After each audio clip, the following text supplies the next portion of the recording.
ചെങ്കടലിൽ യമൻ തീരത്ത് വീണ്ടും ചരക്ക് കപ്പലിന് നേരെ ആക്രമണമുണ്ടായതായി ബ്രിട്ടീഷ് നാവികസേന. The United kingdom maritime trade operation centre ആണ് ആക്രമണ വിവരം പുറത്തറിയിച്ചത്. ആക്രമണത്തിന്റെ ഉത്തരവാദിത്തം ആരും ഏറ്റെടുത്തിട്ടില്ല. യമനിലെ ഹൂതി വിമതരുടെ നിയന്ത്രണത്തിലുള്ള ഹൊദൈദ് നഗരത്തിന് സമീപമാണ് ഞായറാഴ്ച ആക്രമണം ഉണ്ടായതെന്നാണ് വിവരം. നഗരത്തിൽ നിന്ന് 30 നോട്ടിക്കൽ മൈൽ തെക്കു പടിഞ്ഞാറ് മാറി ആയുധധാരികൾ ആക്രമിച്ചതായി കപ്പലിൽ നിന്ന് സന്ദേശം ലഭിച്ചെന്ന് UK MTO അറിയിച്ചു. മറ്റു വിവരങ്ങളൊന്നും ലഭിച്ചിട്ടില്ല. സംഭവത്തിൽ അന്വേഷണം ആരംഭിച്ചിട്ടുണ്ട്.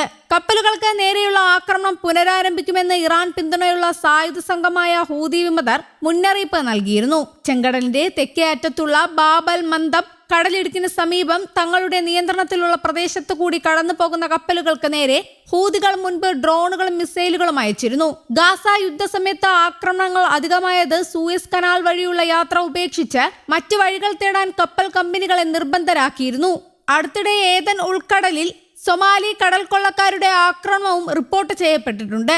ജൂലൈ 1 തെക്കു കിഴക്കൻ യമനിലെ തുറമുഖ പട്ടണമായ ബെൽഹാഫിന് 76 നോട്ടിക്കൽ മൈൽ തെക്ക് കടൽ കൊള്ളക്കാർ കപ്പൽ ആക്രമിച്ചിരുന്നു. അതേസമയം ചരക്ക് കപ്പലിന് നേരെ ആക്രമണമുണ്ടായതിനെ തുടർന്ന് ജാഗ്രതാ നിർദ്ദേശം പുറപ്പെടുവിച്ച് ബ്രിട്ടീഷ് സൈന്യം. മേഖലയിലൂടെ സഞ്ചരിക്കുന്ന വാണിജ്യ കപ്പലുകൾ അതീവ ജാഗ്രത പാലിക്കണമെന്നും സ്ഥിതിഗതികൾ നിരന്തരം നിരീക്ഷിച്ച് വരികയാണെന്നും അധികൃതർ അറിയിച്ചു.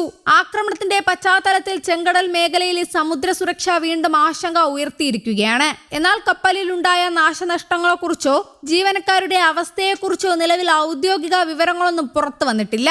ആക്രമണത്തിന്റെ ഉത്തരവാദിത്തം ഇതുവരെ ഒരു സംഘടനയും ഏറ്റെടുത്തിട്ടില്ല. എന്നിരുന്നാലും ചെങ്കടലിലൂടെ സഞ്ചരിക്കുന്ന കപ്പലുകളെ ലക്ഷ്യമിടുമെന്ന് മുൻപ് ഭീഷണിപ്പെടുത്തിയിരുന്ന ഇറാൻ പിന്തുണയുള്ള ഹൂതി വിമതരെയും സംശയിക്കുന്നു. എന്നിരുന്നാലും സമീപ മാസങ്ങളിൽ ഹൂതികൾ അത്തരം ആക്രമണങ്ങൾ നടത്തിയിട്ടില്ല. ഗാസ യുദ്ധം പൊട്ടിപ്പുറപ്പെട്ടതിനു ശേഷം ഹൂതി വിമതർ ചെങ്കടലിലൂടെയും ബാബൽ മന്ദബ് കടലിടുക്കിലൂടെയും സഞ്ചരിക്കുന്ന നിരവധി കപ്പലുകൾക്ക് നേരെ ഡ്രോൺ മിസൈൽ ആക്രമണങ്ങൾ നടത്തിയിട്ടുണ്ട്.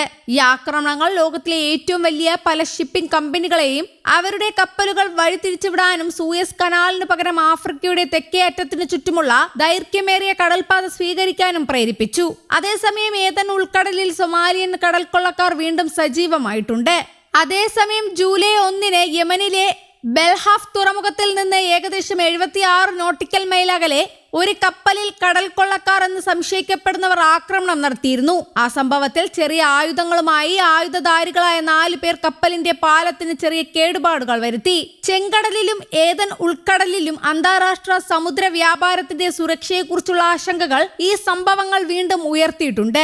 ബ്രിട്ടീഷ് സമുദ്ര സുരക്ഷാ ഏജൻസികൾ സ്ഥിതിഗതികൾ നിരീക്ഷിച്ചു കൊണ്ടിരിക്കുകയാണ്. കപ്പലുകളോട് ജാഗ്രത പാലിക്കാൻ നിർദ്ദേശിച്ചിട്ടുമുണ്ട്.